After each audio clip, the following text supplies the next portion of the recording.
الصلاة والسلام على رسول محمد وآله وصحبه أجمعين أما بعد أعوذ بالله من الشيطان الرجيم بسم الله الرحمن الرحيم كنتم خير أمة أخرجت للناس تأمرون بالمعروف وتنهون عن المنكر উপস্থিত এই জলসার সম্মানিত সভাপতি সাহেব, ওলামা ইকরাম, সামনে বসে থাকা জ্ঞানী গুণী সম্মানী শ্রোতাবিন্দু, পর্দার আড়ালের মা ও বোনেরা, প্রশংসা আল্লাহর, যিনার মেহেরবানিতে আজকে একটি মহিতী সভা, যেখানে সন্ধ্যা থেকে এই পর্যন্ত কোরআন হাদিসের আলোচনা হচ্ছিল, আমরা সেখানে বসে শুনছিলাম। আল্লাহ রাব্বুল আলামিন শ্রোতা ও বক্তাকে কবুল করেন, তার সঙ্গে সঙ্গে আমাদেরকে ক্ষমার দৃষ্টিতে দেখেন। আল্লাহ শুকরিয়া আদায় করি, আলহামদুলিল্লাহ। অতঃপর জানাই দরুদ ও সালাম বর্ষিত মুহাম্মদুর রাসূলুল্লাহ সাল্লাল্লাহু আলাইহি সাল্লামের প্রতি। আল্লাহুম্মা সাল্লি আলাই, আল্লাহুম্মা বারিক আলাই। আমি কিছুক্ষণ আগে এসেছি স্টেজে, তার আগে আমি প্রথমে এসেছি। মাওলানা কুতুবউদ্দিন সাহেব যখন বক্তব্য রাখছিলেন তখন আমি এসে মসজিদে থেকে শুনলাম, আর এইখানে এসে বক্তব্যটা শুনছিলাম, তো আমার মনে হচ্ছিল যে উনি বক্তা হিসাবে সারা রাত আলোচনা করুন, আর আমি শ্রোতা হিসাবে শুনতে পেলে ভাগ্যবান মনে করছিলাম। এরপরে আর আলোচনা কিছু করার আর কিছু থাকে না। হিদায় থেকে নিয়ে আর শয়তান থেকে নিয়ে আর কেরোসিন পেট্রোল সব দিয়ে ধুয়ে টুয়ে পরিষ্কার করে রেখেছে। এখন আপনাদের ব্যাপার। তবে একটি কথা বলি, আমরা এখন যেই বয়সের লোক, এখন তো সিলেট পেন্সিল খাতা বই বগলে করে নিয়ে গিয়ে আর তো স্কুল কলেজে লেখাপড়া করার মতন সময় আমাদের আর হাতে নেই। এই ছোটখাটো জালসাগুলো দিয়ে এই থেকে আমাদেরকে এলেম অন্বেষণ করতে হবে, এই থেকে আমাদেরকে শিখতে হবে, জানতে হবে এবং তার উপর আমল করতে হবে। আমাদের এখন মনে হয়েছে যে বক্তার চাইতে শ্রোতারা বেশি শিক্ষিত হয়ে গেছে। মাস্টারের চাইতে যখন ছাত্ররা বেশি শিখে নাই, সেই শিক্ষার মধ্যে আর কোনো মজা নেই। বর্তমানে এখন তাই হয়েছে। সারা কাল সারা জীবন সালাত আদায় করতে করতে করতে 65 বছর পরে তাকে জিজ্ঞাসা করা হচ্ছে, দোয়ায়ে মাসুরা নামক এই সূরাটা তুমি জানো? এই দোয়াটা জানো? হ্যাঁ জানি। তো বলো দেখি। তো বলতে গিয়ে যদি ঝাল দেওয়া মেশিন যদি থাকতো তাহলে ঝাল ডাল দিয়ে ঠিক করার দরকার ছিল। মানুষ একবারও চিন্তা করে না। শিক্ষিত মানুষ ছাড়া যেমন সরকারি চাকরি পাওয়া যায় না, তা শিক্ষিত মানুষ ছাড়া জান্নাত পাওয়া যায় না। আরে কমসে কম জান্নাত পাওয়ার জন্য যতটুকু দরকার ততটুকু তো শিখতে হবে। মানুষ হিসাবে আমাদের শিক্ষা যোগ্যতা সব হারিয়েছে। এখন আমাদের চাইতে কুকুর শিয়াল বেশি শিক্ষিত। আমার মনে যতটুকু রয়েছে, আমি যতটুকু ভেবে চিনতে যাও পরিবেশে ঘুরে ঘুরে দেখেছি, তাতে কুকুর শিয়াল আমাদের চাইতে অনেক এগিয়ে আছে। এটা কুকুর যদি প্রস্রাব ফিরে, ট্যাং ছেড়ে প্রস্রাব ফিরে, দেখেন না? এটা না খিদিরপুরের কুকুর আলাদা প্রস্রাব ফিরে, ট্যাং ছেড়ে প্রস্রাব ফিরে। কুকুরটাকে একবার জিজ্ঞাসা করেন যে আচ্ছা তুমি এই ট্যাং ছেড়ে প্রস্রাব ফিরছিস কেন ভাই? তো বলবে, দেখো ভাই, আমরা পৃথিবীতে একটা দুর্বল প্রাণী, যাকে আমাদের কেউ সম্মান দেয় না, আমাদেরকে ছে ছে ছে ছে এই ভাষাই শুধু। তারপরেও যেহেতু মাখলুক হিসাবে আল্লাহ সৃষ্টি করেছেন, সেইখানে একটু পরিষ্কার পরিচ্ছন্ন থাকার জন্য গায়ে প্রস্রাব ফিরতে গিয়ে ব্যাকা হয়ে যায়, তার জন্য ট্যাংটা খাড়া করে দিই, প্রস্রাবটা বাইপাস হয়ে যায়, গাটা তো কমসে কম বাঁচে। পরিষ্কার তো একটু থাকতে ভাই। এটা কুকুরের পরিবেশ। তো কুকুর চিন্তা ভাবনা করে বলছে, জীবনে তো কোনো কাউরের কাছে সুন্দর পরিবেশ পরিস্থিতির ওপর কোনো কথাবার্তা পেলাম না। তা একটা শিক্ষিত মানুষ আসছে, ছিমছাম লোক, লোকটিকে সামনে পেয়ে কুকুরটা সামনে দাঁড়িয়ে বলছে, হুজুর একটা কথা বলে যায়, আমাদেরকে আল্লাহ কুকুর বানিয়েছে, এটা আমাদের কোনো হাত নেই, ওটা আল্লাহ বানিয়েছে তাই আমরা হয়েছি। তো কুকুর হওয়াটাকে আমাদের খুব অপরাধ। আর তাছাড়া মানুষ আমাদেরকে ঘৃণা করে, কোন বাড়িতে তো ঢুকতে দেয়ই না, ছে ছে ছে ছে করে তাড়ে। কোন জায়গায় আমাদের সম্মান নেই। বিষয়টা কি বলবেন? তা শিক্ষিত মানুষ সে বলল যে হ্যাঁ সে তো বটেই। তা তোমাদের দোষ তো আমি কিছুটা দেখতে পাচ্ছি একদম সরাসরি, যার জন্য তোমাদেরকে ভালো না বাসারই কারণ। তো বলেন আমরা শুধরিয়ে নিব। বলে প্রথমত কাজ হচ্ছে তোমরা কোন ঝোলা ঝম্পু লোক আসলে পারে, রাস্তা দিয়ে গেলে পারে, তোরা ঘাউ ঘাউ ঘাউ ঘাউ করে তাড়ো, এটা তোমাদের খারাপ দিক। মানুষকে সম্মান দাও না, ঝোলা ঝম্প দেখলে ঘাউ ঘাউ করে তাড়ো, এটা তোমাদের খারাপ। আর তারা সম্মান করবে না, এটা স্বাভাবিক। আচ্ছা এক, আর তোমরা প্রস্রাব ফেরার সময়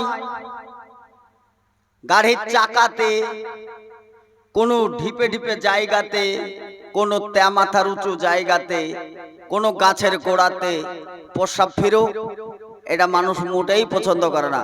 এটা দ্বিতীয় কারণ। ও এটা দ্বিতীয় কারণ।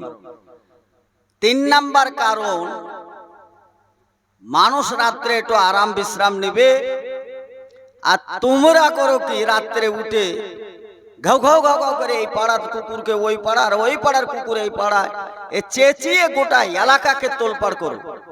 মানুষ এটা পছন্দ করে না, যার জন্য তোমাদেরকে পারলে পারে লাঠি দিয়ে কষার চেষ্টা করে, যতদূর পারে, না হলে ঢিলও ছুঁড়ে মারে। এই পরিবেশ।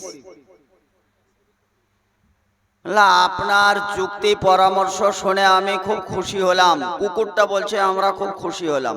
তবে জেনে রাখুন, আল্লাহ রাব্বুল আলামিন যত মাখলুক সৃষ্টি করেছে, যত প্রাণী সৃষ্টি করেছে, সমস্ত প্রাণীর মধ্যে একটা প্রাণীকে খুব সম্মান দিয়েছেন, যাদের উপর কোরআন অবতীর্ণও করা হয়েছে।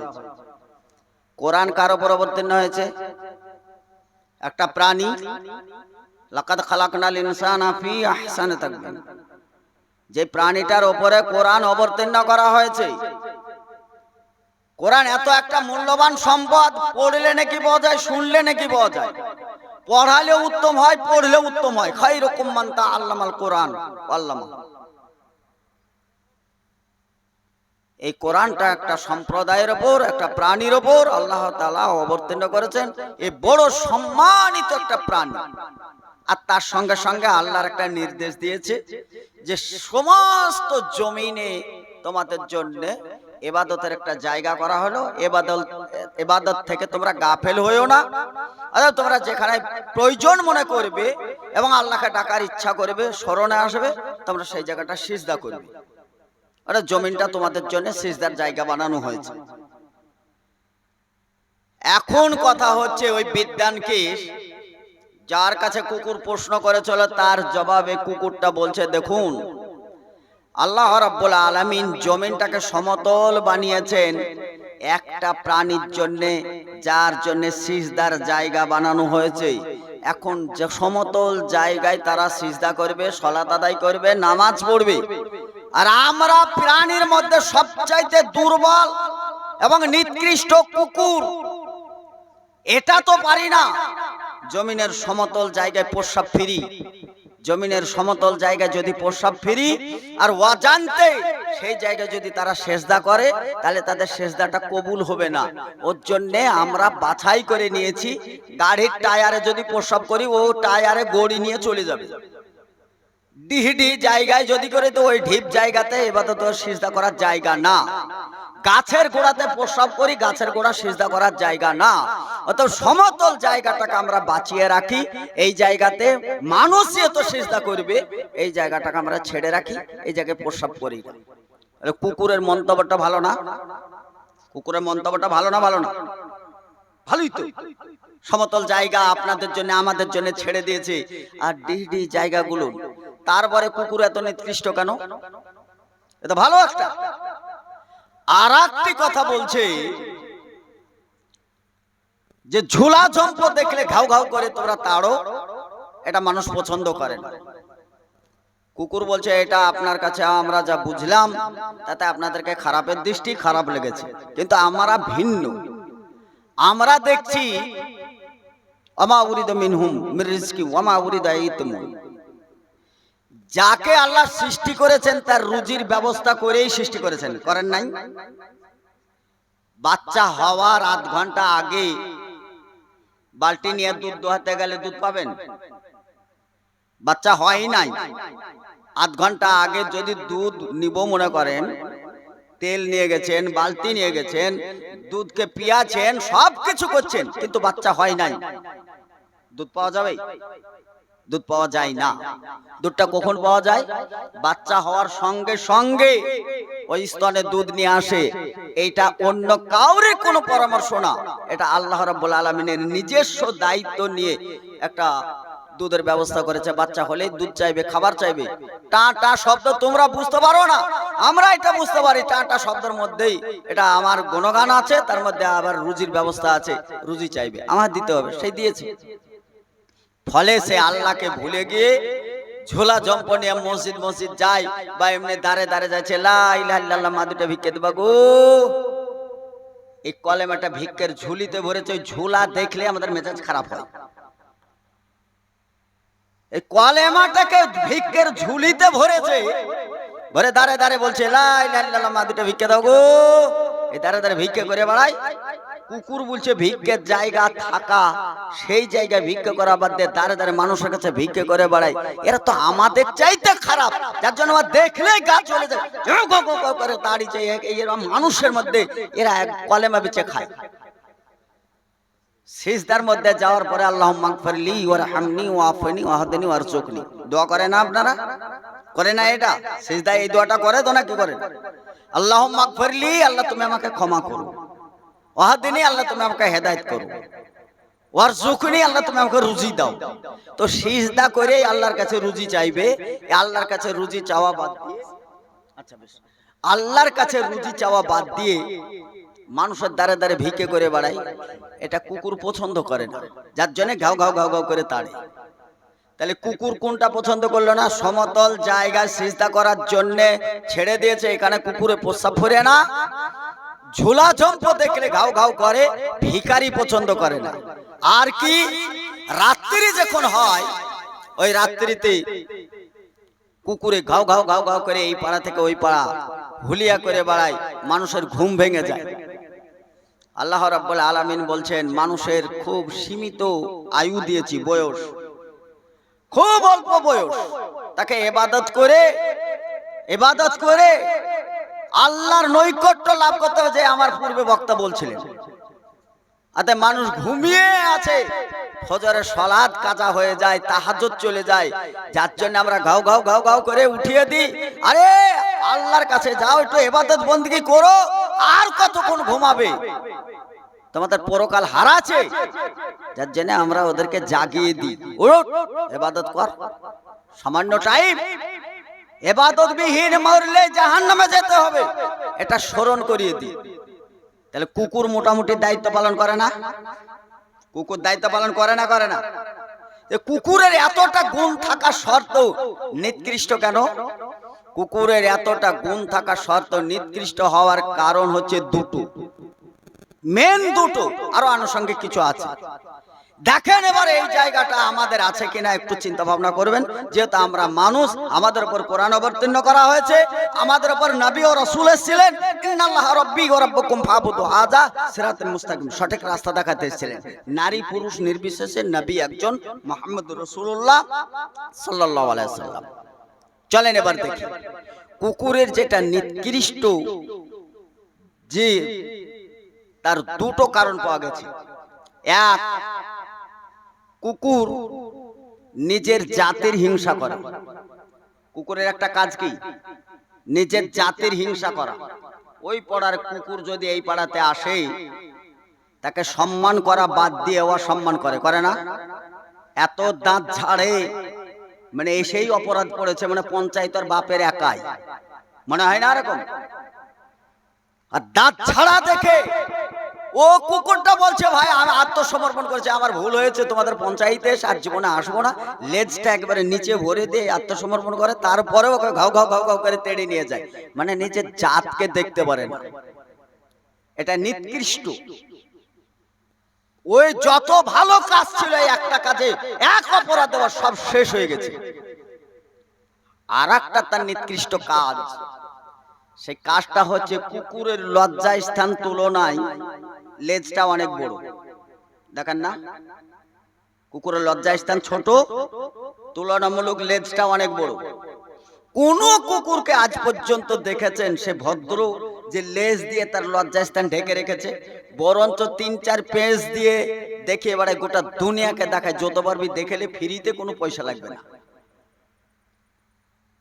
তাহলে কুকুরের নিকৃষ্ট একেবারেই দুটো কাজ খারাপ। সে নিজের জাতির হিংসা করা এক, নাম্বার 2 যে তার লজ্জা স্থান তুলনায় বড় লেজ থাকার পরেও সে উলঙ্গ গোটা দুনিয়ার লোককে পোস্ট অফিস খালি করে রেখে দিয়ে দেখায়, দেখ যতবার ফ্রিতে দেখলে টিকিটও কাটতে হবে না। তা কুকুরের জায়গায় ছিলাম, মোটামুটি শুনতে ভালো লাগছিল বক্তব্যটা, ভালো লাগছিল না? বক্তব্যটা তো ঠিকই ছিল। একই রেহেম, একটা বাপ মা, একটা দুটো ভাই, একটা বোন। পরের কথা বলছি না, পরে বলে মারামারি করে লাভ নেই। বাপ একটা, মা একটা, একটাই বীর্য, একটাই মায়ের পেট রেহেম, বাচ্চা ছেলে দুটো মেয়ে একটা। যেই দুধ পান করেছে বড় ভাই, ছোট ভাইও ওই দুধই পান করেছে। যে জায়গায় মায়ের ছিল বড় ভাইটা, ওই জায়গাটাতে ছোট ভাইটাও ছিল, বোনটাও ওই জায়গায় ছিল। এখন বাপও মারা গেল, মাও মারা গেল, এটা চিরস্থায়ী জায়গা তো না, এটা তো ক্ষণস্থায়ী জায়গা, এই তো যাওয়ার রাস্তা। এইখানে কেউ থাকতে পাবে না, থাকার জায়গা না। বহু বন্ধুকে দেখলাম, বহু চেষ্টা করেও, বহু ট্যাবলেট খেয়ে, ক্যাপসুল খেয়ে, আর ভেলোর যে আর গিয়ে আমেরিকা যে জর্ডান লেবানন ফ্রান্সে যে চিকিৎসা করে থাকার জায়গা হয়নি, হবে না, থাকতে পাবে না। জায়গাটা থাকার জায়গা না, চলে যেতে হয়। আর এই জায়গাটা খুব দামি বা মূল্যবান জায়গা। জায়গাটাকে খুব দামি বা মূল্যবান এই পৃথিবীটা মনে হয় আপনাদের? এই জায়গার সম্বন্ধে একটু ধারণা থাকা দরকার। প্রথম মানুষ, আপনারাও মানুষ, আমরাও মানুষ, এরকম সম্মানিত মানুষ, প্রথম মানুষ আল্লাহ রাব্বুল আলামিন সৃষ্টি করলেন। আর সৃষ্টি করার পরে জান্নাতে অবস্থান হলো, জান্নাতে থাকলো। স্বামী স্ত্রী দুইজন থাকা অবস্থায় জান্নাতের একটু আগে তো বর্ণনা দিচ্ছিলেন, সেই জান্নাতে খাওয়া দাওয়ার কোনো অভাব নেই, যেখানে যার যৌবন পর্যন্ত নড়াচড়া করে না। মেয়েরা 18 বছরের থাকবে, ছেলেরা 33 বছর 33ই থাকবে, কোনদিন 34 হবে না। আর মেয়েদের 18 থেকে 19 হবে না, 17 হবে না। এর নাম জান্নাত। ওই জায়গা যদি জান্নাতে হয়, 33 বছরের যুবক তারও বউ লাগবে, আর 18 বছরের মেয়ে যদি হয় তারও স্বামী লাগবে। ওর জন্য আল্লাহ রাব্বুল আলামিন বলেছেন সোজা কথা, মা তাস্তাই আনফুসাকুম, যার যা চাহিদা, যে যা চাইবে সেখানে পূরণ করা হবে, ওর নাম জান্নাত। তাহলে এই জান্নাতে ছিলেন, জান্নাতে খাও দাও ফুর্তি করো, যা খুশি করো, কোনো অভাব ছিল না। আজকাল মুশরিকরাও বুঝতে পেরেছে, কাফেররাও বুঝতে পেরেছে। কোন কলেজের একটা মেয়ের সঙ্গে ভালোবাসা, প্রেম প্রীতি, এখন তো এটা অহরহ। হাজি গাজি মলবি মোল্লা সবারই ছেলে মেয়ে এখন প্রেমে পাগল, এমন প্রেমে পড়েছে বাপরে, প্রশ্ন করতেও ছাড়ে না। মুসা নবী প্রেম করেছে, ঈসা নবী প্রেম করেছে, তো প্রেম কি করা যায় না? ইউসুফ নবী প্রেম করেছে, মৌলভী সাহেব প্রেমের কোনো রাস্তা নেই। মুসা নবী প্রেম করেছে, ইউসুফ নবী প্রেম করেছে, আর তুমিও প্রেম করো। ওনাদের প্রেম পবিত্র, আর তোমার প্রেম পাটের ভিড়ে অপবিত্র।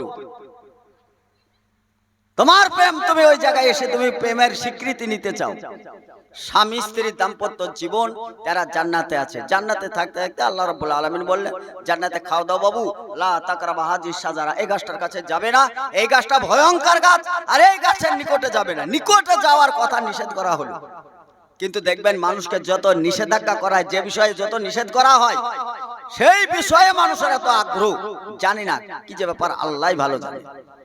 বাস যাই কোথায়, লম্বা চওড়া ঘটনা, লম্বা চওড়া বিষয়, আমি ওদিক যাচ্ছি না। ওই গাছের ফল, স্বামী স্ত্রী অনেক সময় স্ত্রীর পরামর্শে পুরুষদেরকে ঠকতে হয়, আর অনেক সময় স্ত্রীর পরামর্শে পুরুষের লাভও হয়, দুটোই হয়। একটা মার্ডার কেসের আসামি আপনি, এই কেস ফাইল করতে পারছেন না, আর এই কেসের সোরাও হচ্ছে না। আপনি লাইন করেন, করার পরে মিনিস্টারের স্ত্রীর কাছে চলে যান ইলিশ মাছ নিয়ে, দই নিয়ে, মাগুর মাছ, আর হাজার দশেক টাকা দিয়ে তার স্ত্রীর পকেটে ভরে দিয়ে বলেন, ম্যাডাম স্যারকে এসে বলবেন মাছ এরকম অহরহ আসবে, আর এরকম 10,000 টাকার পেটিও আসবে, ভালো দইও আসবে, কেসটার দিকে একটু লক্ষ্য রাখবেন, আমার ভাইয়ের কেস ফাঁসির রায় হবে হয়তো, তাই এই কেসটার যদি হালকা করতে পারেন তা খাবারের অভাব থাকবে না। এটা তো মজা নাকি? বসে থেকে টাকা পাওয়া, বসে থেকে দই পাওয়া, বসে থেকে ইলিশ মাছ পাওয়া, মাগুর মাছ পাওয়া, আর এটা রেগুলারই পাওয়া যাবে।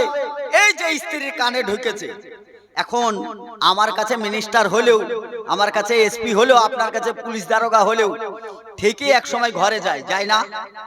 তার স্ত্রীর ঠিকই বিছানাটা পেড়ে দেয়, ঠিকই পানিটা ঢেলে দেয়। কোন সময় স্ত্রী বলে যে পানিটা ঢেলে খাও? সে তো তার স্ত্রী স্বামী, তার কাছে তার পুলিশ না। এক জায়গায় খাওয়া দাওয়া করে বেশ ঠান্ডা ভাবে বসে তখন বলছে যে ইলিশ মাছটা তো খুব সুস্বাদু, ভালো লাগছে খেতে। মানে মিনিস্টার তো আর বাজার করে না, করেছে তার স্ত্রী। বলছে হ্যাঁ এটা খান, খুব ভালো মাছ আর খুব ভালো জায়গা থেকে এসে, সমস্যা নেই। দইটা খাচ্ছে তো ওরে বাপরে, বটের আঠার মতো খুব ভালো দই, এ তো দই পাওয়া যায় না। এই সুন্দর দই কোথায় পেয়েছো?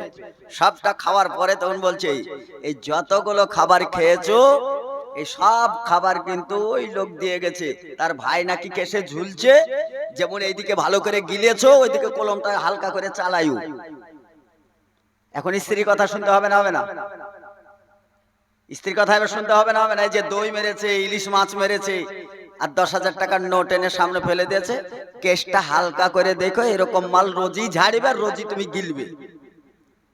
ইসাফির না মুসাফির, সবসে বড় হাই পয়সা পীর, পয়সার কাছে সব বেটা জোড়ো, নেতা মন্ত্রী সব শেষ, কোন পীর না, পয়সা আসল পীর। মাল ঢেলে দিয়েছে, বাস পরের দিন কেস একেবারেই পানি হয়ে গেছে, হালকা। তাহলে স্ত্রীর পরামর্শ কাজে লাগলো না? অনুরূপ ভাবে আদম আলাইহিস সালামকে বলা হয়েছে শয়তান এসে, এই যে শয়তান থেকে দূরে থাকার কথা বলা হলো, ওতে এত নিকটে, শয়তান ছাড়াই এক মিনিট, এক সেকেন্ড আপনি চলতে পারবেন না।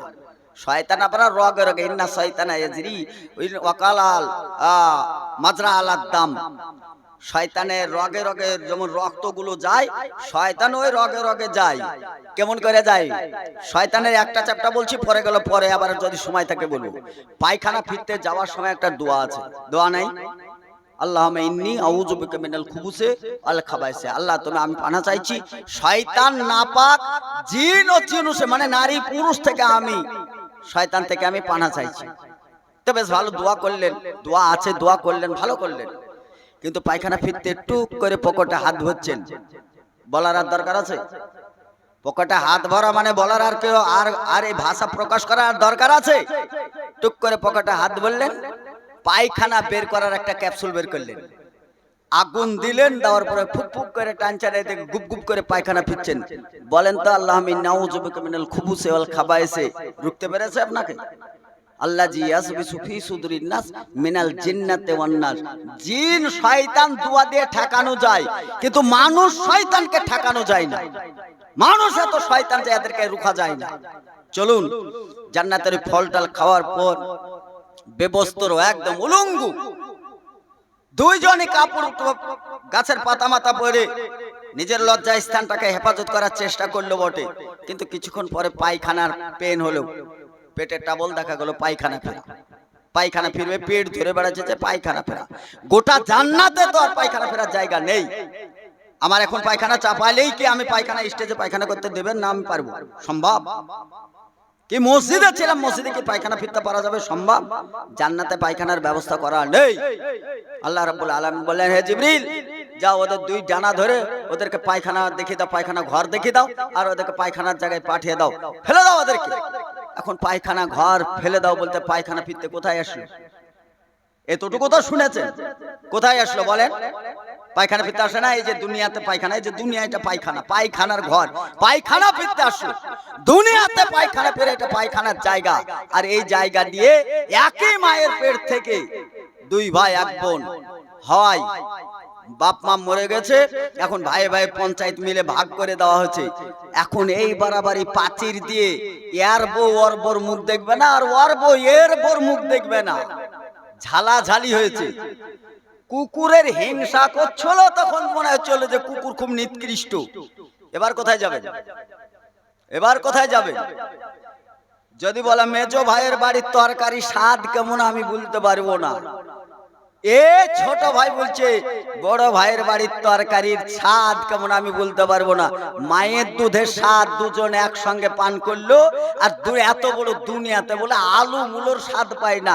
পাঁচের টাঙাতে গিয়ে যখন তরকারিরই স্বাদ পায়নি, দুনিয়ায় বাস করার স্বাদ পাওয়া যাবে? এখন টাঙাতে গিয়ে ডোর টাঙাতে যে এরকম পাঁচিরে ঘিসে একটা ইট ঠেকে গেছে, বড় ভাইয়ের দেওয়ালেই ঠেকেছে। আমিন এসছে 7 বার পাঁচির ঠিক করতে, ইটে বেঁধেছে ডোর, 7 বার আমিন নিয়ে এসছে। 3/7 টাকা আমিনকে দেওয়া হয়েছে, হয় নাই। দেশের পঞ্চায়েত বসেছে, হয় নাই। এই ভাই ওই ভাইয়ের নামে কেস ঠুকেছে, ওই ভাই ওই ভাইয়ের নামে কেস ঠুকে কেস চলছে। ছেলে মেয়ে ছিল, নাবালক, ছোট ছোট বাচ্চা ছিল, দুধের শিশু, বড় হয়ে এখন বিবাহ জুড়েছে। গোটা দুনিয়ার মানুষকে জিয়াফত করা হচ্ছে, পাঁচির টপকে নিজের ভাইকে জিয়াফত করা হয় না। এই কুকুরের চাইতে খারাপ না তো কোন জায়গায় আছেন আপনি? হে, কুকুর জান্নাতে গেলে আপনি যাবেন, কুকুরে যদি জান্নাতের মুখ না দেখতে পায়, তার 3 কিলোমিটার দূরে আপনাকে থাকতে হবে। আপনার কি পরিবেশ এটা ছিল? পায়খানা ঘর, এটা পৃথিবীটা পায়খানা ঘরের আড্ডা। আর এইখানে একটা ডোর টাঙানো নিয়ে ভাই ভাই মারামারি, কাটাকাটি, পঞ্চায়েত, পুলিশ প্রশাসন, কোর্ট কাচারি সব কিছু হওয়ার পরে আজ পর্যন্ত ফায়সালা হয়নি। বেটা বেটির বিয়ে লেগেছে, গোটা দুনিয়ার লোক নিমন্ত্রণ পায়, নিজের ভাইকে নিমন্ত্রণ দেয় না। আল্লাহ রাব্বুল আলামিন বলেছেন, নিজের আত্মীয় স্বজনকে যারা সম্পর্ক রাখে না, ও আল্লাহর বালাখানায় তার জায়গা নেই। তবে জায়গা আছে, ইন্না হাদাইনাহু সাবিলা ইম্মা শাকিরা ওয়া ইম্মা কাফুরা। রাস্তা একেবারেই নেই তা না, রাস্তা আছে। জান্নাতে না গেলে আর একটা জায়গায় যাওয়ার রাস্তা আছে। জান্নাতে গেলেন না, বাকি জায়গাটাতে যেতে হবে। তো জান্নাতে যখন যেতে পারবেন না, বাকি জায়গা কোনটা? জাহান্নামে আপনাকে যেতে হবে। এই জাহান্নামে যাওয়ার জন্য বিশাল কিছু আপনি কাজ করে জাহান্নামে যাচ্ছেন, সামান্য তুচ্ছ একটা ডোর টাঙানো নিয়ে আপনাকে জাহান্নামে যেতেই হবে। ভাই সকল, এটা একটা দিক। তাহলে জাতির হিংসা শুধু কুকুরে করে না, জাতির হিংসা আমরাও করি। যার জন্য আল্লাহ রাব্বুল আলামিন আপনাদের জন্য উপহার হিসাবে একটা রেখেছে, লাকাদ জারানা লি জাহান্নামা কাসীরাম মিনাল জিন্নি ওয়াল ইনসি লাহুম কুলুবুল লা ইয়াফকাউনা বিহা ওয়া লাহুম আইনুন লা ইবসুরুনা বিহা ওয়া লাহুম আইনুন লা ইবসুরুনা বিহা ওয়া লাহুম আযানুন লা ইয়াসমাউনা বিহা উলাইকা কালানাম বাল হুম আযাল উলাইকা হুমুল গাফিলুন। বলা হয়েছে, যার অন্তর থাকতে অন্তরে কাজ করে নাই, চোখ থাকতে চোখে দেখে নাই, কান থাকতে কানে শোনে নাই, আর আল্লাহর বিধিবিধানের উপর আত্মসমর্পণ করে না, এরা কুকুর শিয়ালের চাইতে খারাপ পরিবেশ। উলাইকা কালানাম বাল হুম আযাল উলাইকা হুমুল গাফিলুন। কুকুরের চাইতে নিকৃষ্ট এরা। এই অবস্থা অহরহ শুনেছেন, হাজারো নসিহত শোনার পরে কোনো পরিবর্তন দেখা যায় না। চলুন আর একটা সামনে দেখা যাক। একটা দিক গেল। দ্বিতীয় দিক হচ্ছে, কুকুরের লেজ তুলনায় লজ্জাস্থানটা ছোট, আর তুলনামূলক লেজটা অনেক বড়। তারপরেও কুকুরের লজ্জাস্থান গোটা দুনিয়ার লোক দেখে, কোনো রকমের অসুবিধা হয় না, দেখে না? এবার চলে, এটা তো কুকুরের কথা বলছিলাম, শুনতে ভালো লাগছিল। এই যে ঈদের শাড়ি কিনেছেন, ঈদের শাড়ি যারা আপনারা কিনেছেন, আমরা কিনেছি, পুরুষরা কিনেছি ঈদের শাড়ি। এখন তো অধিকাংশ বাজার এখন খালারা করছে, খালুরা বাড়িতে বসে আছে, খালারা এখন বাজার করে বেড়াচ্ছে, এখন আর অসুবিধা নেই। আর এই যে সোশ্যাল মিডিয়া এখন তো আলহামদুলিল্লাহ, এই যে এইটা উঠিয়েছে, এটা ফেসবুকে দিয়েছে বা ইউটিউবে দিয়ে এরকম করে ধরছে, ধরার পরে সরাসরি দেখাচ্ছে, দেখানোর পরে ভিডিও করে দেখাচ্ছে, বলছে দেখো ইসমাইল লুঙ্গিটা ছোট ছোট চেক দেখতে ভালো লাগছে, মিটমিটে, রংটা চটবে না, লুঙ্গিটা তোমার লিবো। স্ত্রী গেছে বাজার করতে, স্বামীটা বাড়িতে বসে আছে, ভিডিও করে দেখাচ্ছে আমার আন্ডার প্যান্ট আমার স্ত্রী কিনছে। এর চাইতে দুঃখজনক আর কিছু আছে? আন্ডার প্যান্ট আমি কি পরবো না পরবো এটা আমার ব্যক্তিগত ব্যাপার, আমার আন্ডার প্যান্ট আমার স্ত্রী কিনছে, শপিং মহলে ঢুকে ভিডিও করছে, দাঁত কালাচ্ছে আর বলছে হ্যাঁ দাদা দাদা এইটা পেড়ে দেখুন তো, দাদা ওইটা পেড়ে দেখান তো। মাশাআল্লাহ, দাদাও খুব ভালো, দিদিদের গায়ে হাত দিতে কোনো অসুবিধা নাই, টেপটা নিয়েছে এরকম করে একবারে ঠিক জায়গায় ধরছে আর ভিডিও করে দেখাচ্ছে, ম্যাডাম খুব আচ্ছা লাগতা হ্যায়, বহুত সুন্দর হ্যায়। আর আপনি কিনছেন আর আপনি বলছেন সুবহানাল্লাহ 33 বার আলহামদুলিল্লাহ, 33 বার আল্লাহু আকবার, 34 বার দাখালাল জান্নাত, জান্নাতে চলে যাবেন। জান্নাতের শরবত আপনার মুখে এসে গড়ে গড়ে পড়ছে, যেহেতু মৌলভী সাহেবরা বলছে জান আপনি জান্নাত। ওই স্ত্রী শপিং মহলে যাওয়া মানে সারা মাসের যত ইবাদত ছিল, খায়রুম মিন আলফি শাহর, তানাজালুল মালায়েকা ওয়া রূহু ফিহা রাব্বি মিন কুল্লি আম সালামুন হি হাত্তা মাতলাইল ফাজ, যত আয়াত ছিল, যত তরজমা ছিল আর যত সব ছিল, সব শপিং মহলে চলে গেল। ইবাদতে এখন খাড়া, জাহান্নামে যাওয়া ছাড়া কোনো উপায় নাই। চলুন সালাসাতুন কাদ হারামাল্লাহু আলাইহিল জান্নাহ, 3 শ্রেণীর মানুষ জান্নাতে যাবে না। এক শ্রেণীর মানুষ হচ্ছে নেসাউ, মেয়েরা জান্নাতে যাবে না। তা মেয়েরা জান্নাতে যাবে না, তাহলে মেয়েদের পেট থেকে তো আমরা হয়েছি। আলেমরা তো বলছে অকুর রব্বির হামুমা কামা রব্বায়ানি সাগীরা, মা বাবার জন্য এটা দোয়া বলে না এটা? তাহলে মায়েরা যদি জান্নাতে না যায়, তাহলে এই দোয়াটা কোথায় যাবে? এই দোয়াটা কোথায় যাবে? তা জান্নাত যাবে না, এটা হিংসামূলক কথা। জান্নাত যাবে না বলতে মেয়েদের প্রতি কি আমাদের হিংসা আছে? না মেয়েরা আমাদের শত্রু? কি কারণে জান্নাত যাবে না চলেন দেখি। আল্লাহ রাসূল সাল্লাল্লাহু আলাইহি সাল্লামের বৈশিষ্ট্য ছিল নিজের মেয়েদেরকে খেয়াল রাখা, যাওয়া এবং তাদের সঙ্গে একটু সম্পর্ক রাখা। আসরের সালাত আদায় করলেন, তারপরে টুকটুক টুকটুক করে গেলেন নিজের মেয়ে ফাতেমা রাদিয়াল্লাহু তাআলা আনহার বাড়ি, যে আসসালামু আলাইকুম। আপনিও আপনার বাড়িতে গিয়ে সালাম দেবেন, 10টা নেকি পাবেন, রহমত বর্ষিত হবে এবং বরকত হবে। বাড়িতে সালাম কালাম নেই বলে আজকে সুন্দরী স্ত্রী গলায় দড়ি দিচ্ছে, সুন্দরী স্ত্রী বিশেষ শিশি দিয়ে দৌড়ে বেড়াচ্ছে, সুন্দরী স্ত্রী পরের নিজের স্বামীর সাথে অত ভক্তি নেই, পরের স্বামীর সঙ্গে গলায় গলায় পিরিত, রহমত বরকত উড়ে গেছে, নেই। আসল সমাজটাই তো নেই।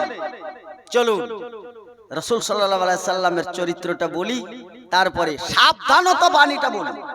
রাসূল সাল্লাল্লাহু আলাইহি সাল্লাম মাগরিবের নামাজ পড়ে বাড়ি ফিরছেন, আবু বকর সিদ্দিক রাদিয়াল্লাহু তাআলা আনহু নিজের বাপ একটু আগে ফিরেছেন, মা আয়েশা রাদিয়াল্লাহু তাআলা আনহা তিনার সঙ্গে গলিতে, নিজের গলিতে নির্জন জায়গায় বাপ আর বিটি, আয়েশা রাদিয়াল্লাহু তাআলা আনহা মেয়ে, আবু বকর সিদ্দিক রাদিয়াল্লাহু তাআলা আনহু হচ্ছে বাপ। বাপ আর মেয়ে একসঙ্গে কথা বলা বলি করছে। রাসূল সাল্লাল্লাহু আলাইহি ওয়াসাল্লাম ওই পর্যন্ত পৌঁছে গেলেন, যাওয়ার পরে আসসালামু আলাইকুম।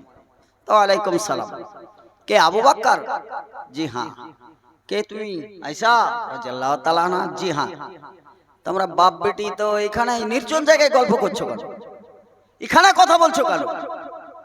আবু বকর রাদিয়াল্লাহু তাআলা আনহু খুব সচেতন লোক ছিলেন, তিনি সঙ্গে সঙ্গে বললেন, ইয়া রাসূলুল্লাহ, আপনি কি আমাকে সন্দেহ করছেন? আপনি কি আমাকে সন্দেহ করছেন? রাসূল সাল্লাল্লাহু আলাইহি ওয়াসাল্লাম বললেন, আবু বকর, আমি তোমাকে সন্দেহ করছি না, তবে শয়তান কি তোমাকে পাকড়াও করতে পারে না? শয়তান কি তোমার কাছে নেই? আজ থেকে 1500 বছর আগে রাসূল সাল্লাল্লাহু আলাইহি সাল্লাম বাপ আর বিটি সাবধানতা অবলম্বন করার কথা বললেন। আজকে সোশ্যাল মিডিয়ায় যান, আপনি ফেসবুক খুলেন, ইউটিউব খুলেন, বাপ বিটিতে অহরহ কেলেঙ্কারি হচ্ছে, অহরহ কেলেঙ্কারি হচ্ছে। সেই যুগে আল্লাহ রাসূল সাবধান করেছিলেন, একটা নিজের বাপের সঙ্গে নির্জন জায়গায় কথা বলা নিষেধ করলেন।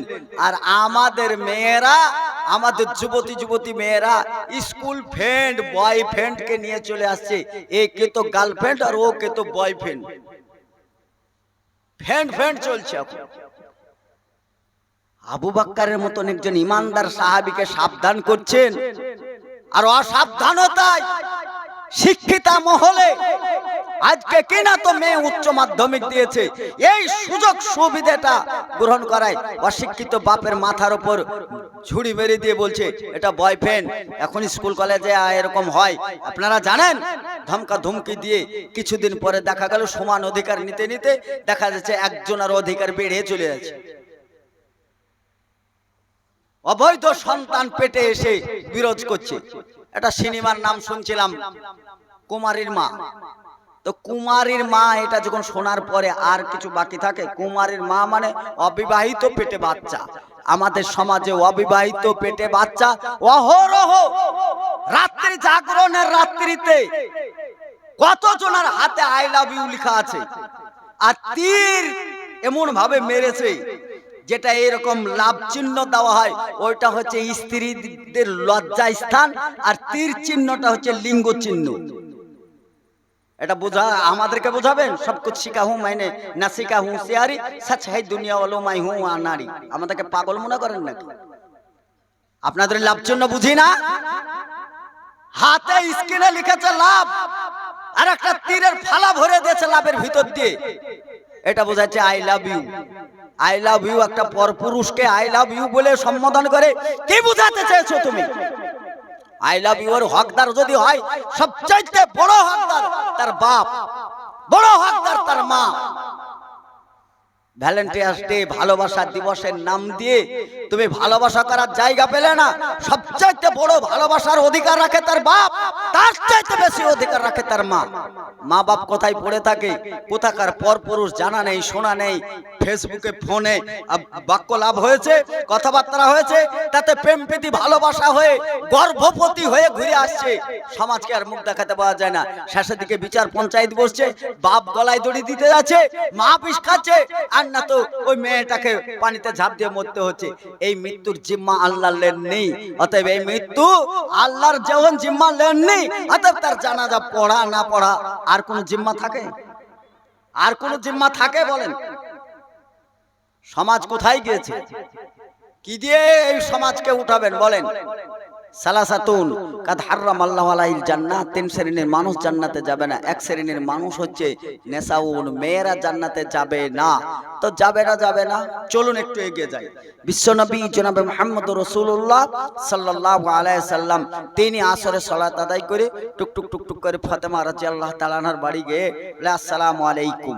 তো ওয়ালাইকুম আসসালাম, আহলান সাহলান মারহাবা ইয়া রাসূলুল্লাহ, আসুন।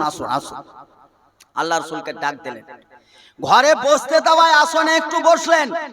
ফাতেমা রাদিয়াল্লাহু তাআলা আনহাকে দেখলেন জাইতুনের তেল একটু মাথায় দিয়ে মাথাটাকে এরকম করে গুছিয়ে একটু চুলটা বেঁধেছে, এইটুকু সাজগোজ। রাসূল সাল্লাল্লাহু আলাইহি সাল্লাম বললেন, মা কোথাও যাবে নাকি, বা এত সাজগোজ করছো কেন? আরে আব্বু, আমি আমার একটা বান্ধবীর বাড়ি যাওয়ার জন্য একটু তেল দিয়ে মাথাটা গোজ করে বাঁধলাম, আমার একটু বান্ধবীর বাড়ি যাব। কি আজ শোনেন, মা বোন হয়তো আছেন, আর না তো নাই বাড়িতে আছেন, শুনেন, বাড়ি থেকেই শোনেন। রাসূল সাল্লাল্লাহু আলাইহি সাল্লাম বললেন, দুনিয়াতে যারা সাজগোজ করে গো, তারা আখিরাতের সাজগোজ থেকে বঞ্চিত হবে, অর্থাৎ পরকাল হারাবে, অর্থাৎ তাকে জাহান্নামে যেতে হবে। জাহান্নামের ভয়ে চেহারা মুখ মলিন হয়ে ফাতেমা রাদিয়াল্লাহু তাআলা না থরথর করে হালতে লাগলে, না এইটুকু তেল দিয়ে মাথা বেঁধে বান্ধবীর বাড়ি যাব, তার জন্য পরকাল হারাতে হবে, জান্নাত হারাতে হবে, জাহান্নামের আগুনে যেতে হবে। রাত্রি হওয়ায় আলী রাদিয়াল্লাহু তাআলা আনহু, তিনি ব্যবসায়িক ছিলেন, নিজের স্বামী বাড়িতে আসলেন।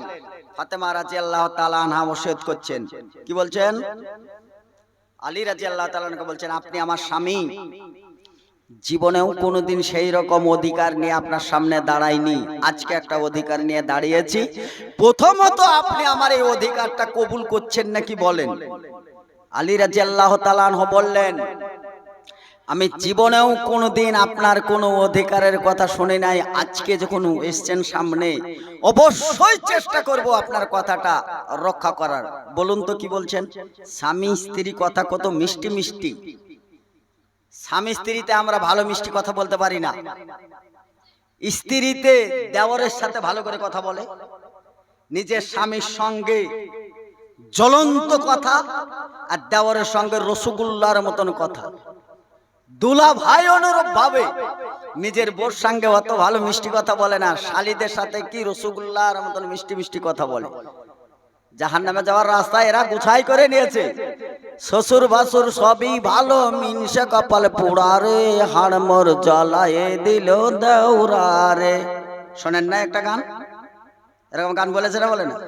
শ্বশুর ভাসুর সবই ভালো, মিনসে কপাল পোড়ারে। যেই মিনসের সাথে বিয়ে হয়েছে ওই মিনসের সঙ্গে ওর পীড়িত নাই, ওর জন্য মিনসে কপাল পোড়ারে, হাড় মোর জ্বলায়ে দিল দেওরারে। মানে দেওরকে না পাওয়া পর্যন্ত অন্তর জ্বলে গেল, অন্তর পুড়িয়ে গেল, দেওরকে কখন পাবো।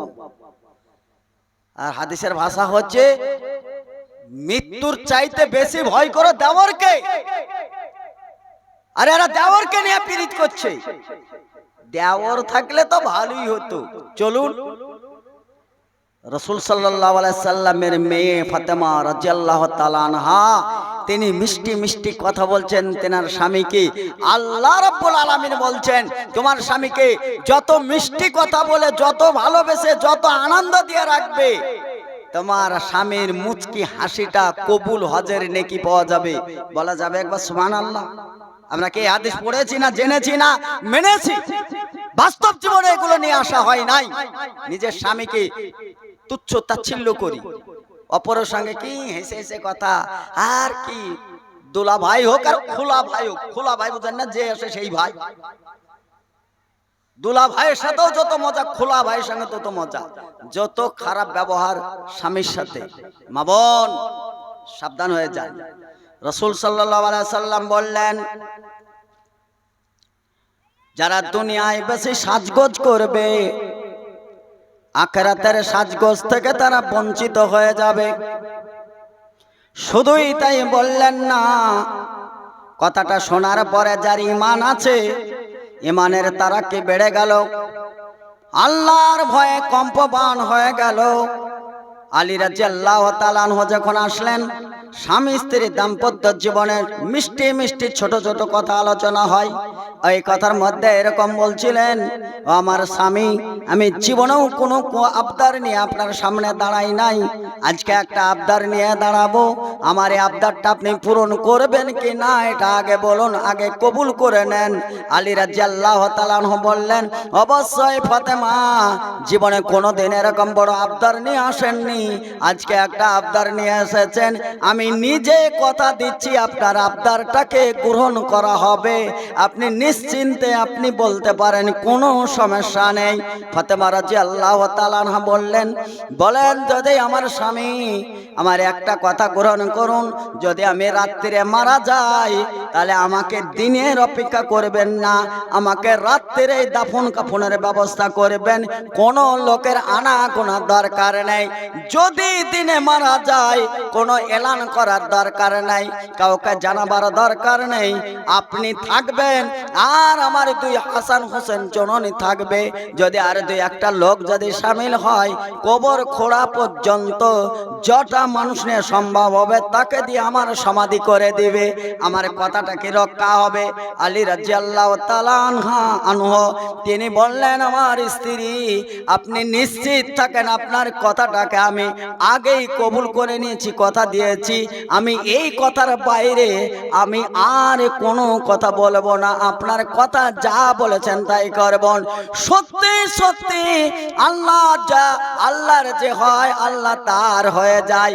ইয়া আইয়ুহাল্লাযীনা আমানু ইন তানসুরুল্লাহ ওয়ানসুরুকুম, আল্লাহর পক্ষ থেকে সাহায্য আসে। ফাতেমা রাদিয়াল্লাহু তাআলা আনহা তিনি সত্যি সত্যিই রাত্রে মারা গেলেন। রাত্রে মারা যাওয়ার পরে তেনার দাফন কাফন রাত্রেই সমাধা হলো, কিন্তু তার আগে আলী রাদিয়াল্লাহু তাআলা আনহু বলেছিলেন, ফাতেমা রে, কেন বা আমাকে এই ওসিয়ত করা হচ্ছে একটু কি জানতে পারি? বললেন, হ্যাঁ হ্যাঁ জানতে পারেন। আমি এই রকম মহিলা যে আমি এতটা লম্বা ছিলাম, এতটা চওড়া ছিলাম, আমার কাফনের ওপর থেকেও যেন কোনো পরপুরুষ অনুভব না করতে পারে। জান্নাত তিনারা যাবেন না, তা আপনি যাবেন? তিনারা জান্নাত যাবেন না, তা আপনি সব মজা মেরে দিয়ে আপনি জান্নাত চাইছেন, তাই না? হাদিস কিন্তু বলেছেন সালাসাতুন কাদ হারামাল্লাহু আলাইহিল জান্নাত, তিন শ্রেণীর মানুষ জান্নাতে যাবে না। এক শ্রেণীর মানুষ হচ্ছে নেসাউন, মহিলারা জান্নাতে যাবে না। মহিলারা জান্নাত যাবে না কথাটাও টোটাল। এবার চলেন হাদিসটা গোটাটাই পড়ি। ওয়ানা আবি হুরায়রা রাদিয়াল্লাহু তাআলা আনহু قال قال رسول الله صلى الله عليه وسلم ثلاثة قد حرم الله عليه الجنة, তিন শ্রেণীর মানুষ জান্নাত যাবে না। আবু হুরায়রা রাদিয়াল্লাহু তাআলা হাদিস বর্ণনা করলেন, মানুষ জান্নাতে যাবে না, ওর মধ্যে থেকে নির্ধারিত করা হয়েছে কোন মানুষ বলতেই টোটালের জায়গা থেকে ভাগ হয়ে গেল, ওই মানুষ জান্নাতে যাবে না। নেসাউন কাসিয়াতুন আরিয়াতুন মাইলাতুন মামিলাতুন লা ইয়াদখুলুনাল জান্নাহ। দেখেন এবার কয়টা কথা আসছে। এক, সে মেয়ে মানুষ। দুই, সে কাপড় পরে আছে। তিন, কাপড় পরার পরেও তাকে কাপড়হীন মনে হচ্ছে, বস্ত্রহীন মনে হচ্ছে, উলঙ্গ মনে হচ্ছে। মাইলাতুন, রাস্তায় যখন যায়। মামিলাতুন, রাস্তার ছেলেদেরকে উস্কায়। মামিলাতুন, ছেলেরাও মেয়েদের দিকে ঢলে পড়ে। লা ইয়াদখুলুনাল জান্নাহ, এই মহিলারা জান্নাতে যাবে না। বলুন তো, ঈদের আগের দিন বিউটি পার্লারে গিয়ে চুলের আগাগুলো সুন্দর করে পিছনটা ছাঁটলো, সামনে থোড় কাটলো, ভুরুটাকে সুন্দর করে শুরু করলো, মুখটাকে প্লাস্টার করলো। ওয়াল্লাহি আমি মেয়ে ছেলেকে দাড়ি চাইতে দেখেছি, ফেসবুকে দেখেছি মেয়ে ছেলেকে দাড়ি চাইছে। এই ভুরু ভুরু একটু করে লোম নাই, ওই লোমটাকে চেয়েছে পাউডার মাখার জন্য, ওই যে কেমিক্যাল মাখানোর জন্য দাড়ি চেয়েছে বিউটি পার্লারে সুন্দর করে। এবার এখানে আসকারা মাস্কারা আইলানা মাইলানা করতে করতে মুখে এসে 1.5 কুইন্টাল রং। টিয়ামুখী হয়েছে, সোনামুখী মাইনা আমার টিয়ামুখী হয়েছে, মুখটা লাল করেছে। মাশাআল্লাহ, বাপ গেছে ঈদের জামা কিনতে, যে নিজের যা পোশাক কিনেছে ঢিল ঢাল ফুল হাতা, আর নিজের বিটি যুবতী বিটির জন্য জামা কিনেছেন নাই হাতা। নিজের জামাটা ফুল হাতা। বেটা ছেলের কাছে মাল মেটেরিয়াস বেশি না মেয়ে ছেলের কাছে মাল মেটেরিয়াস বেশি? কথা বলেন। মেয়েদের কাছে মাল মেটেরিয়াস না? যেখানে খাদ্য রয়েছে, যেখানে মাল মেটেরিয়াস আছে, তো মালকে যত হেফাজত করবে তত তো দামটা বাড়বে না? মাল যত উদাম থাকবে তত। রসগোল্লা চমচম দেখেন কাঁচের ভিতর টক টক টক টক করছে। আলকাতরা টিন, মশা মাছি তো দূরের কথা, কুকুর মাছিও যাবে না, সেখানে একবারে শিল মারা আছে। আলকাতরা টিন দেখেন নাই? চাষি লোক আলকাতরা টিন তো দেখা দরকার। অতএব মশা মাছি কুকুর মাছিও যায় না, ওটাকে শিল মারা আছে। আর রসগোল্লা চমচম একবারে দেখেন কাঁচের ভিতর টক টক টক করছে, আর মাছিও মাশাআল্লাহ ভুনভুন ভুনভুন করছে। অনুরূপ ভাবে দেখবেন দাদি দাঁত মুখ নাই, ফক ফক ফক ফক করে কথা বেরাচ্ছে, ও বুরখা গায়ে দিয়ে এ অব্দি ঢেকে কুকুরি লাঠি নিয়ে হাঁটছে। আর চমচম রসগোল্লা তার স্কার্ট পরালছে। স্কার্ট বুঝেন? পায়ের দিক শুধু ফাঁকা, মধ্যখানে একটু ঢাকা, ওপর দিকে উদাম, আর মাশাআল্লাহ ভ্যারাইটিজ ব্যাগ, হিল তোলা জিতে, চোখে গাগলেস, আর চুলগুলো তো সেই দিন শ্যাম্পু করে ফরফর ফরফর। পাড়ার ছেলেদেরকে ঈদের যা সব ছিল তাই বিতরণ করতে জাকাত দিতে বেড়াচ্ছে। আর বাপ কাবা শরীফে যে লব্বাইক লা শারিকা লাক লব্বাইক ইন্নাল হামদা ওয়া লাকা, আল্লাহর নিয়ামত শুকর আর গুজার করছে। কাবায় হজ করতে যে বাপ দোয়া করছে, আর বিটি রাস্তায় জাকাত দিয়ে বেড়াচ্ছে। একটা বিটির জন্য জান্নাত হারাম হবে বন্ধু, পরকাল হারাতে হবে একটা বিটির জন্য। 1000 ছেলে যদি ওই মেয়েটাকে দেখেছে, 1000টা ছেলে চোখের জেনা করেছে। কেউ তো টিচিং করেছে, সে মুখের জেনা করেছে। কেউ চোখ একটু ব্যাকা করেছে, ওটাও চোখের জেনা হয়েছে। এক আঁখু মারে তো পর্দা হটে যায়, দোনো আঁখু মারে তো ছুরি পটে যায়। বলে আঁখে মারে তো আঁখ মারা মানে চোখ মারলে পারে পর্দা লজ্জা হটে যায়, দুই চোখ মারলে পারে ছুরি কখন পটে যায়। বলে আঁখ মারো তো এদের চোখ মারামারি। এর জন্য বলেছে রাস্তায় যত জনা বেড়েছে চোখের জেনা হয়েছে। 1000 ছেলে যত পাপ করেছে, ওই মেয়ে একাই তত পাপ করেছে। ওই মেয়ে যত পাপ করেছে, তার বাপ ততটা পাপের ভাগীদার, তার মা তার চাইতে বেশি ভাগীদার। আটা গুনে রুটি আর মা গুনে বিটি, কথা একটা আছে না নাই? আটা যেমন হবে রুটি তেমন হবে, আটা যেমন হবে রুটি তেমন হবে, মা যেমন হবে বিটি তেমন হবে। পাড়ার ছেলেরা বাহ, নবঈদের নতুন মাল নেমেছে বে, এই মাল কবে আবিষ্কার হলো, এর আগে তো কোনোদিন দেখেনি। যত ছেলে দেখেছে, মেয়ের মনে কত হল, মা মা পাড়ার ছেলেরা খুব বদ, যে দেখছে সে আমাকে মাল বলছে।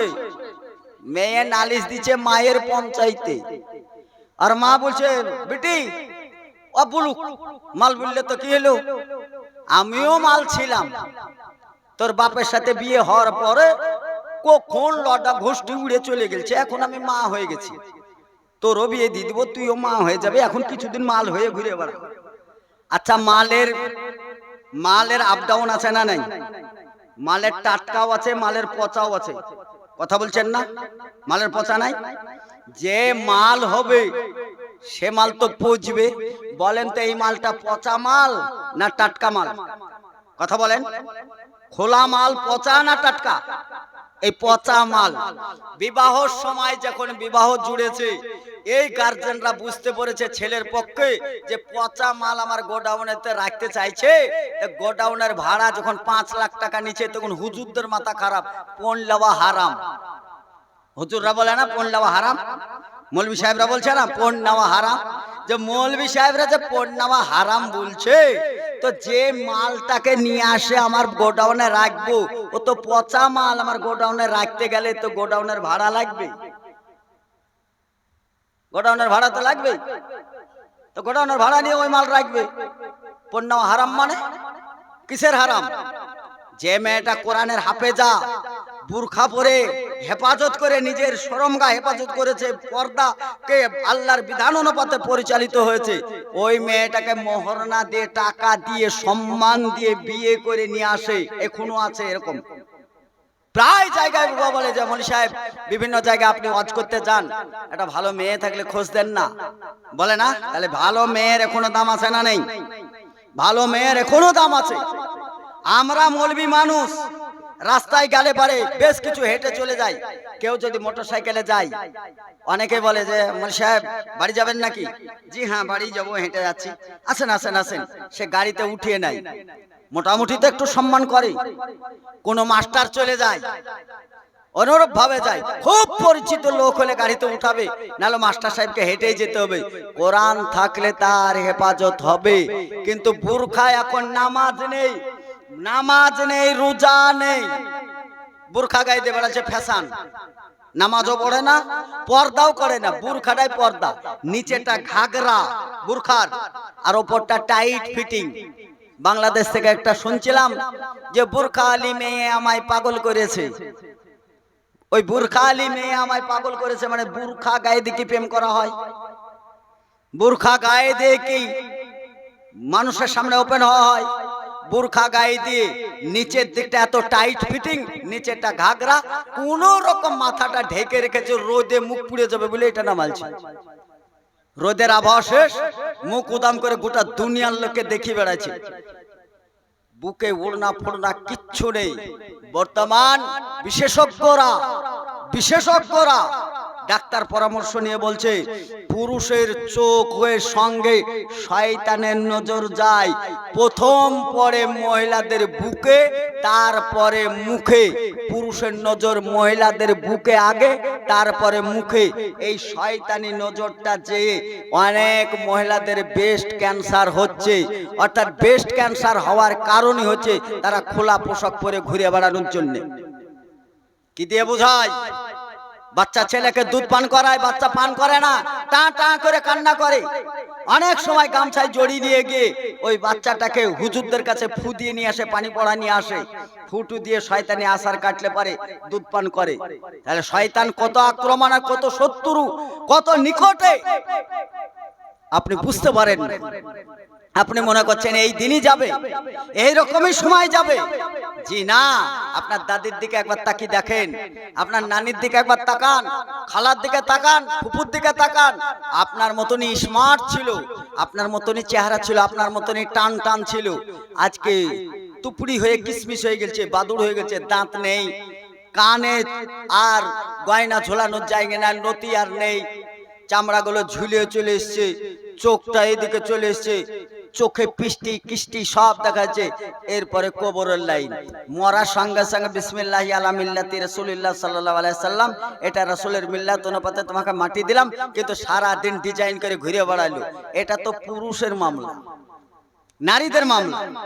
পুরুষ, আমরা যারা পুরুষ, আল হায়া ও মিনাল ঈমান, ছেড়ে দেব, আল হায়া ও মিনাল ঈমান। যার হায়া নাই তার ঈমান নেই, যার হায়া নেই, লজ্জা নেই, তার ঈমান নেই। তো চলুন তো, আজকালকার যুগে আজ থেকে নিয়ে 10 বছর বা 20 বছর আগে মানুষের অভাব ছিল, অনেক অভাব ছিল, ছিল না? এই অনেক অভাব থাকায়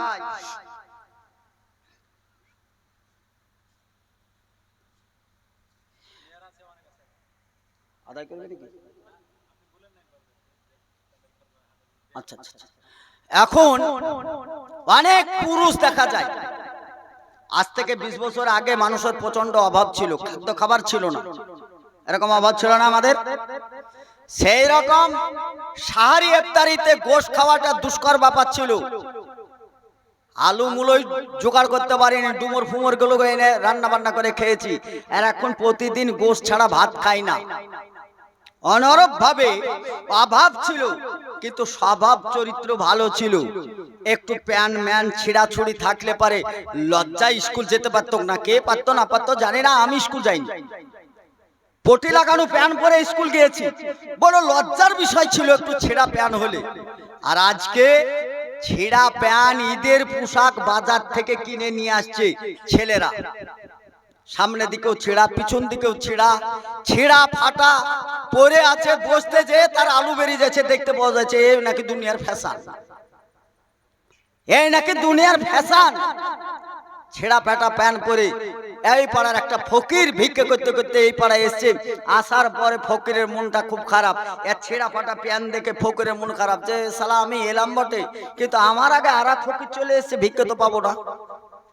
ওই ফকির ভিক্ষে টিকে করে মনটা খারাপ, বলছে ভাই তোমার কিছু হলো? আমার আগেই তো এসছো, তো তোমার কিছু হলো? এ রেগে টেগে বলছে কি হলো? বলছে তুমি ছেঁড়া ফাটা প্যান্ট পরে তুমি ভিক্ষে করছো মনে করে, তো বলছি কথা সাবধানে বলবেন। ফকিরকে বলছে যাক ভাই সাবধানে যা বলছি বলছি, আমি কিছু ফকিরে ভিক্ষে করে ওই পারে পেয়েছিলাম, এই কটা পয়সা নাও, আর কটা পয়সা দিয়ে একটা ভালো প্যান্ট পিন্ধোগা ভাই। এটা ফকিরের চাইতে ছেঁড়া প্যান্ট দেখে লজ্জা, ফকির পর্যন্ত লজ্জিত আপনার ছেঁড়া প্যান্ট পরে। তারপরে বেল্ট পরছে নাভির নিচে। রাসূল সাল্লাল্লাহু আলাইহি সাল্লাম বললেন যে নাভির নিচে পড়বে আর টাকনুর নিচে পড়বে, আল্লাহর কাছে 99 ভাগ রহমত থাকা সত্ত্বেও হাজারো নেকি কামানোর পরেও আল্লাহ বলছেন লা ইয়ানজুরু ইয়াউমাল কিয়ামা, ওই লোকটির দিকে কিয়ামতের মাঠে আল্লাহ রহমতের নজরে তাকাবেনই না। নাভির নিচ আর টাকনুর নিচ কোনো ইবাদত কবুল হবে না। এখন নাভির নিচে বেল্ট পরেছে, পরার পরেও প্যান্টটা ঢিল, আর জামাটা তো মাশাআল্লাহ এখন ছোট ছোট জামা গায়ে দিয়েছে। এখন মৌলভী সাহেবদের বলা অনুপাতে রমজান মাসের তারাবি আর এমনি নামাজ তো মানুষ মোটামুটি পড়ছে, এটা তো একটা মিছিল, একটা মিছিলের সময় গেল, একটা পরিবেশ গেল। হিন্দুদের পূজা আর মুসলমানের রোজা দুটোই সমান সমান। ওরাও পূজা টুজা করে লাথি মেরে ডুবি দিয়ে এসে আর এক বছর খবর নেই, এরাও রোজা টুজা করে এক বছর আর মসজিদের দিকে তাকানোর আর কোনো খবর নেই, একই চলছে পাল্লা দিয়ে। এখন রুকুতে গেছে, যাওয়ার পরে ওই জামা যদি ছোট হয় টান হয়ে একটু উপরে চলে আসবে না, আর যদি পাছায় টান লাগে তো প্যান্টটা তো একটু নিচে নামবে। এখন আমরাও তো জানি মসজিদে ঢুকতে হলে একটা দোয়া আছে, আল্লাহুম্মা আফতাহলি আবওয়াবা রহমতিকা, একটা দোয়া আছে আল্লাহুম্মা আফতাহলি আবওয়াবা রহমতিকা বলে দোয়া বলে ঢুকছি। ইমাম সাহেব রুকুতে গেছে আর তার সঙ্গে সঙ্গে এরাও রুকুতে গেছে, জামাটা উপরে উঠে গেছে আর প্যান্টটা তো মাশাআল্লাহ একটু নিচে চলেই গেছে। এখন যাওয়ার পরে যে আল্লাহুম্মা আফতাহলি আবওয়াবা রহমতিকা, এই দোয়া বলা মানে আল্লাহ রহমতের দরজা আর পাওয়া গেল না গেল, কিন্তু এই বেটার রহমতের দরজা একেবারে খোলা আছে। ওর নামাজ তো গেল জাহান্নামে গেলই। যারা দোয়া বলে মসজিদে ঢুকলো তাদেরও তো নামাজটা দুর্গতি। এরা মসজিদে যে এক মাসের পাই তুলে দিয়েছে, এক মাসে পাই নিয়ে চলো রমজান মাসের জন্য, এক মাস শেষ এদের গল্প শেষ। কি দিয়ে সমাজ চালাবেন বলেন, কি দিয়ে সমাজ চালাবেন? রাসূল সাল্লাল্লাহু আলাইহি সাল্লাম পৃথিবীতে আদর্শ হিসাবে এসেছিলেন, কোরআনে তার উক্তি দিয়েছে লাকাদ কানা লাকুম ফি রাসূলিল্লাহি উসওয়াতুন হাসানা, যার উত্তম চরিত্রের অধিকারী রাসূলের আদর্শ গ্রহণ করতে হবে। এখনকার সমাজে রাসূলের আদর্শ গ্রহণ করা আছে? চুল কাটা দেখলে পারে মাশাআল্লাহ, এইদিকে চুল কাটতে কাটতে এইখানে সিঁড়ি করে থুই দিয়েছে, এইদিকে চুল কাটতে কাটতে এইদিকে চুল কেটে এই জায়গায় ডিপ করে রেখেছে, এইদিকে চুল কেটে কেটে এইদিকে ডিপ করে রেখেছে। মনে হচ্ছে একটা আস্তা মানুষের ঘরে শুয়োরের বাচ্চা জন্ম নিয়েছে, মনে হয় না? গালিটা শুনে খারাপ লাগলো না? তো শুয়োরের বাচ্চা বললাম, তো এটা তো আমাকে দলিল হিসাবে পুঁজি দিতে হবে, নাহলে তো আমাকে যাওয়া ফের আছে। আচ্ছা, শুয়োর কারা দেখেছেন তো? শুয়োরের এই পাশে দেখবেন চুল কম, এই পাশেও চুল কম, গদ্দান বাড়াবাড়ি ভালো চুল আছে জুতোর বিরাসের মতন, শুয়োরের গায়ে আনাই। তা আপনার বেটাও তো চুলটা কাটতে কাটতে এই দিকটা কাটতে কাটতে এই জায়গায়, এইটা কাটতে কাটতে এই জায়গায়, একবারে জুতোর বিরাস শুয়োর মার্কা চুল কাটা। মসজিদে এইরকমই তো যুবকরা ঘুরে বেড়াচ্ছে, এরা বলে সামাজিক মুসলিম আর সমাজ কনভেন্টেন্ট মুসলিম, এরা বলে সমাজ বলে এরাই গঠন করবে, এরা জাতির ভবিষ্যৎ। নিজের ভবিষ্যৎ অন্ধকার। টর্চ মেরে ইমান খুঁজে ব্যাটারি পোড়ানো হয়, ইমান খুঁজে পাওয়া যায় না। বেটা বলে দেশের ভবিষ্যৎ, এরা বলে পুনর্জন্ম গো, এরা বলে দেশ চালাবে, দশ চালাবে। নিজের বডি চালাতে পারো না, তুমি দশ চালাবা। রাসূল সাল্লাল্লাহু আলাইহি সাল্লামের হাদিস হচ্ছে চুল তিন প্রকার কাটো, লিম্মা কাটো, জিম্মা কাটো, আফরা কাটো। দাড়িতে হাত টাকাবে না, মুছটাকে ছেটে একেবারে বারবার করো, একবারে চেঁচে হিজড়ে মতন করো না। পুরুষ তার পরিচয় রাখো, ওর জন্য মুছ চেঁচে ফেলাটা নিষেধ। কাটার কথা এসে চাচার কথা আসেনি। একেবারে যারা দাড়ি চাচা, মুছ চাচা, মেয়েরা তাদেরকে পুরুষই মনে করে না, গায়ে ধাক্কা দিয়ে চলাফেরা করে। আমাদের মতন বড় বড় দাড়িওয়ালা থাকলে মেয়েরা মোটামুটি গাছের আড়ালে এর আগে দাঁড়িয়ে এরকম দেখতো, কাপড়টা সরিয়ে দেখতো যে এই মাল কতদূর গেল। মানে আমি পুরুষ, তার পরিচয় আছে। পৃথিবীতে যত পাঁঠা আছে তার মুখে বড় বড় দাড়ি আছে। পুরুষ তার দাড়ি থাকবে না। কোন মৌলবীর বউ অভাব ৬০০০ টাকা বেতনে সংসার চালায়, কোন মৌলবীর বউ বার্গি চায় না বা বেরিয়ে যায় না, পরকিয়া করে না। মাস্টার ২৩ লাখ টাকা বেতন হলেও পরকিয়া করে, পরের বিছানায় শুতে যায়। তোমার দাড়ি চাচ্ছো না বন্ধু? কুরবানির সময়তে বলা আছে একটা আমাল, তোমরা দাড়ি বড় যেমন চুল টুলে গুলো কুনি টুনি কিছু কাটো না, ঈদ যতদিন না হয়েছে। এই 10 দিন মোটামুটি মনে হয় চাঁদ ওঠা থেকে 11 তারিখে ঈদ হয়, এই 10 দিন থাকে। এতে দাড়িতে হাত দিবার বারবার বলছে, মৌলভী সাহেব দাড়ি কি একবারই কাটা হবে না? কুটকুট করছে, মানে দাড়িতে তোমার কুটকুটি উঠেছে। রাসূল সাল্লাল্লাহু আলাইহি সাল্লাম বললেন চুল কাটো রাসূলের মোতাবেক, দাড়ি ছেড়ে দাও, মুছটাকে কাটো। নিচে যখন আসবে বগলির চুলগুলোকে ছিঁড়ে পেলো, নারীতেও ছিঁড়বে পুরুষও ছিঁড়বে না, এই বিধান তো একটাই। এখন পুরুষরা কেটে কেটে তাল গাছের শিকড়ের মতন করেছে, আর কাটার উপায় না, এখন হাতুর দিয়ে আর নিহিন দিয়ে উপরি তুলতে হবে জিসিপি দিয়ে। বলছে এখন যদি এই বগলি ছিঁড়তে যাই তো চোখের ক্ষতি হবে। তোমার চাইতে আল্লাহ রসুল কম বুঝেছে? চোখের ক্ষতি হবে না, বরঞ্চ হাতের পাওয়ার বাড়বে। ঘুষি মারলে তোমার দাঁতগুলো উড়ে যাবে, এর জন্য এখানে দরকার। জিহাদ করতে হলে তরবারি দিতে হবে, রাইফেল চালাতে হবে, এর জন্য হাতে পাওয়ারের দরকার। কুদাল মারতে হবে, নাঙল বহাতে হবে, এর জন্য বগলিটা ছিঁড়ে ফেলো। আর মেয়েদেরকেও ভারী কাজ করতে হয়, ধান সিদ্ধ করতে হয়, ভাপাতে হয়, ভাত রান্না করতে হয়, বড় ফ্যামিলি হলে, অর্থাৎ তারাও ছিঁড়ে ফেলবে। ওর চাইতে নিচে আর নামার দরকার আছে? নিচে নামা বলতে যেহেতু ইসলাম শিখতে হবে, জানতে হবে ইন্নাল্লাহ লা ইয়াস্তাহি মিনাল হক। বাস্তবটা জানতে গিয়ে লজ্জা করে তো কোনো লাভ নেই। তারপরে নাভির নিচের লোম সপ্তাহে পারলে খুব ভালো। হাতে যত দরকার জোর, তার চাইতে ওইখানে আরো বেশি জোরের দরকার, কারণ ওইখান থেকে তোমার আরো শক্তির দরকার। যার জন্য ওইখানে যত ঘন ঘন চাষ চলবে, যত চেঁচে ফেলবে, তত ওখানে শক্তি হবে, রক্ত চাপ পড়বে, তোমার জৈন শক্তি বৃদ্ধি হবে। অর্থাৎ তোমার স্ত্রী তৃপ্তি পাবে, জেনায় লিপ্ত হবে না, পরের সাথে হাত ধরে বেরিয়ে চলে যাবে না। ও যদি রাখাল হয়, মুনিশ খাটা লোক হয়, খেটে খুটে তোমার কাছেই, স্ত্রীরা যদি জৈন খোদার শান্তি পায়, তাহলে টোটালটা শান্তি বলে পরকিয়া করবে না। আর জৈন খোদা যদি তোমার ঠিকঠাক না থাকে, আর তুমি যদি মনে করো একবারে বিলাসিতা বিলাতি কুকুর রেখেছি আর এসি ঘরে রেখেছি, দেখবা গোপনে তোমার বউ পরকিয়া করছে, এটাই স্বাভাবিক। দাড়ি তোমার কুটকুট করে, নিচে দিকে কুটকুট করে না? রাসূল সাল্লাল্লাহু আলাইহি সাল্লাম বলেছেন 40 দিন যেন পার না হয়, 40 দিন পার হওয়াটাকে অপরাধের খাতায় লিখিত করা হয়েছে। যেটাকে চাচার কথা বলেছে সেটার কোনো খবর নেই, আর দাড়িটা রাখার কথা আছে, ওখানে প্রতিদিনই বিহাইয়ের বাড়ি গেলে একবার বিলেট চলে যায়, তাহয়ের বাড়ি গেলে একবার বিলেট চলে যায়, বহরমপুরে গেলে তো বিলেট দিয়ে চেয়েই যায়। কিসের জন্য বন্ধু? ও তো চাচা চাচি কেন? তুমি কি আবার সে যুবক হতে চাইছো?